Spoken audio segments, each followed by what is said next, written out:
I'm here with Robert Lantos, award-winning producer.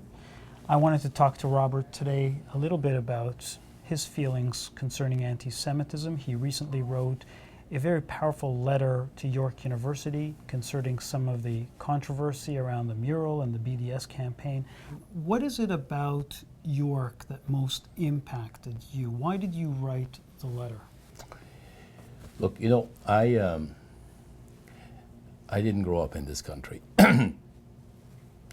I was born in Hungary, and my parents were both Holocaust survivors. When I was 7 years old in grade 2, and up until that day, I'd never heard the word Jewish. Didn't know I was one, I never heard the word. There was a kid in my class, I got into an altercation with him. It was over a lunch sandwich. And he called me in Hungarian, a büdös Zsidó, which means a stinking Jew. And I didn't like the stinking part, so I hit him. And I happened to get him in the nose. He got a nosebleed. He and I were both summoned to the principal's office, along with our mothers. And there, I was asked, why did I hit him? And I admitted that I had hit him. And I repeated why, which was completely astonishing to my mother, because they had never mentioned that we were Jewish. Yet this kid's parents knew that there was a Jew in his class. And they said, he heard this at home, there's a stinking Jew in your class, which he repeated. Now this is a country which managed to wipe out 80% of its Jewish population. Nevertheless, it is notwithstanding my parents' decision not to raise me Jewish, I found out that I was, by being called a stinking Jew. From that point on, that's when my Jewish education began. And later on, my family emigrated to Uruguay, where I ended up going to a school where I was the only Jew in the school, which ultimately came in really handy because I learned how to fight and I learned how to run, two essential survival skills for the rest of my life, by being the only Jew in the school. Sadly. But very important, so in a way I'm grateful. Yeah.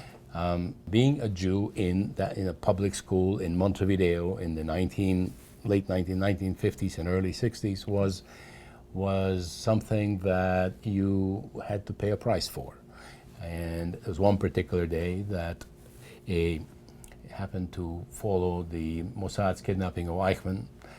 There was a national big outrage in Uruguay that our neighboring Argentina had been invaded by the Jews and violated, and there were demonstrations against Israel. And there was one day I was coming out of school, and there was a van parked on the sidewalk and painted in with swastikas, and there were two grown men outside of it. One of them had a bullhorn, and he said, "Are there any Jews in this school?" And a bunch of fingers pointed at me, and that's where running came in really handy. So for me, going to school up until we arrived to Canada, which was kind of like, for me, it was like coming to heaven. It was the first time that I actually didn't have to worry about being Jewish. I went to a school called Northmount High School in Montreal, which is part of the Protestant school board, but half the school was Jewish.